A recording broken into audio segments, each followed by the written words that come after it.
Welcome back to another episode of The Curious Cat.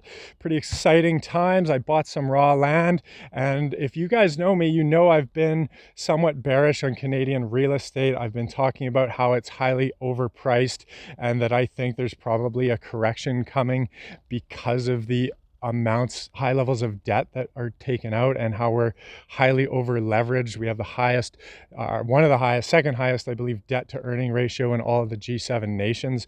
So that's why I've been talking a lot about a market correction in the real estate market.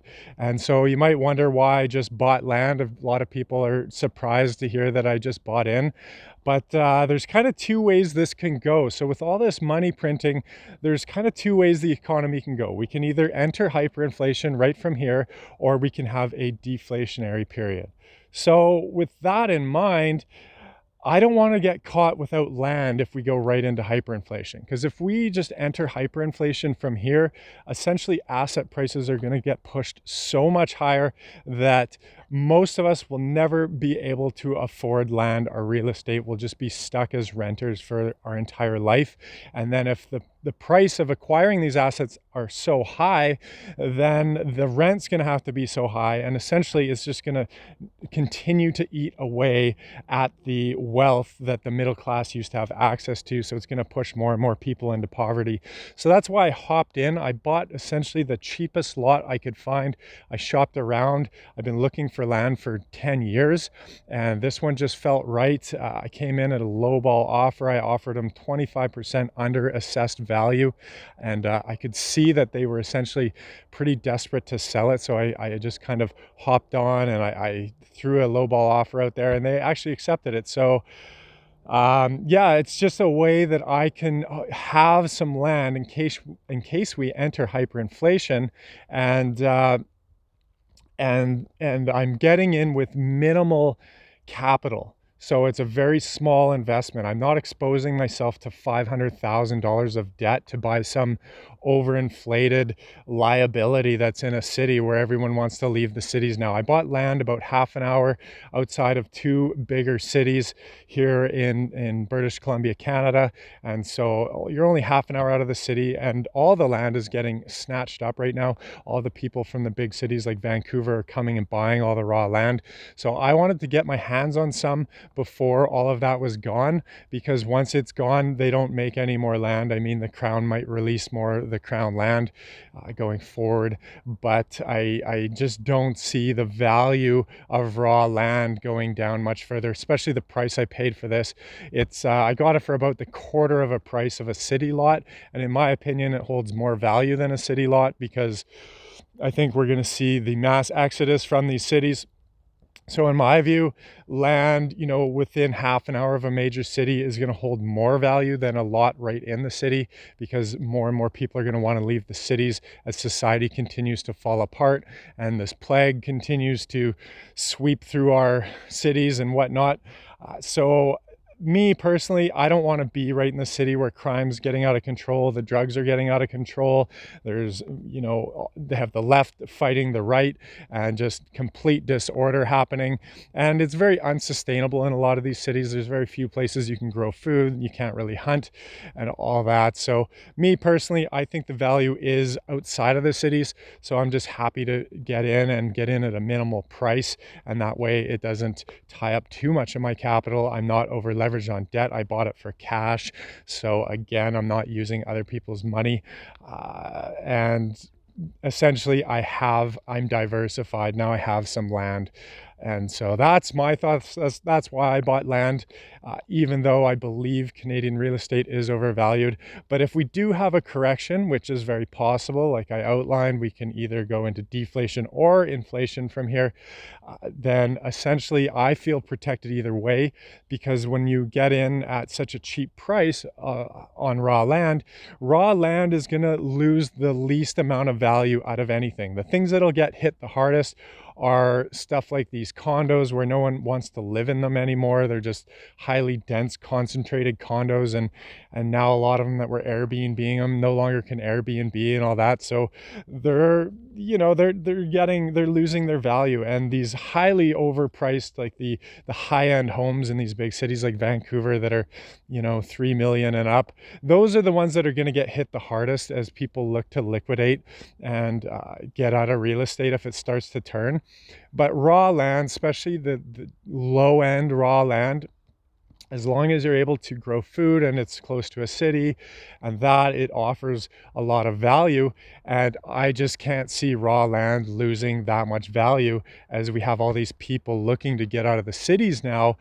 We have a lot of boomers looking to enter retirement, so they want to get out of these cities. They want to sell their overinflated real estate and they want to move out to these more relaxed areas where they can retire and kind of enter a little bit more of a relaxed community, laid back, that kind of stuff. So there's not much land here, and when they all want to leave the cities and come here, that's where I see the value in holding this raw land. So that's my thoughts there.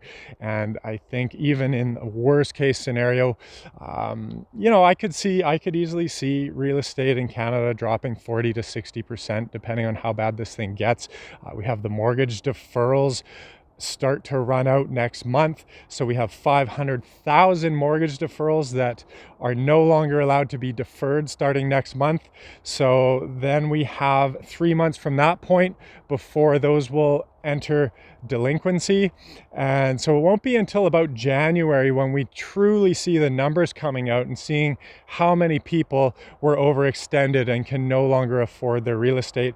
So I think it's not until next year, beginning to mid next year of 2021, that we'll start to see the correction, the true correction in the Canadian real estate market. And that's when I think a lot of these, especially the high-end homes, are just going to start to lose their value, and people are going to realize, when they paid $1.5 million for some shitbox in Vancouver that's full of asbestos and mold, and they're just, the value's not there. And when you can come in and get a lot, in other parts of British Columbia for $50,000 to $100,000, well, that's, you sell your real estate, you buy 2-3 of those, you throw a home on it for $300K and you're set, and you've got all kinds of cash in the bank.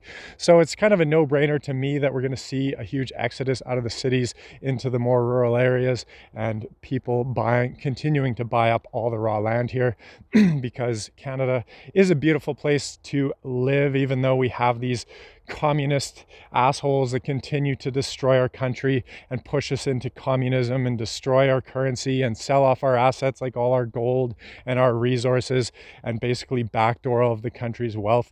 But aside from that, it's a beautiful place to live. It's very peaceful. I like Canadians in general, and I like our fresh air and our water and our abundance of resources. So I personally like it here in Canada. I like the medical system and all that. Even though it has its problems, it's nice to have access to that kind of stuff. So I personally do like Canada. I see the value here. I just don't want to be getting in for these extremely high prices, like $500,000+, because I don't know how people think they're going to pay this back when we're heading into the biggest depression we've ever seen. So in my opinion, it pays to be diversified and have minimal exposure to leverage. Essentially, I don't want to be over leveraged on debt and be going into this if the economy turns and it's hard to find work and you have minimum mortgage payments with these corrupt banking cartel. You're basically creating a lot of fragility in your own life, and you're not really setting yourself up to be resilient. So that's where my thoughts is buying in at a minimal cost and buying something that's within your means that you can afford cash, so that they can't just come in and jack up interest rates or crash the economy and then you're forced to sell. So I think real estate in the long run will always go up. We could have a 10 or 20 year deflationary period like Japan.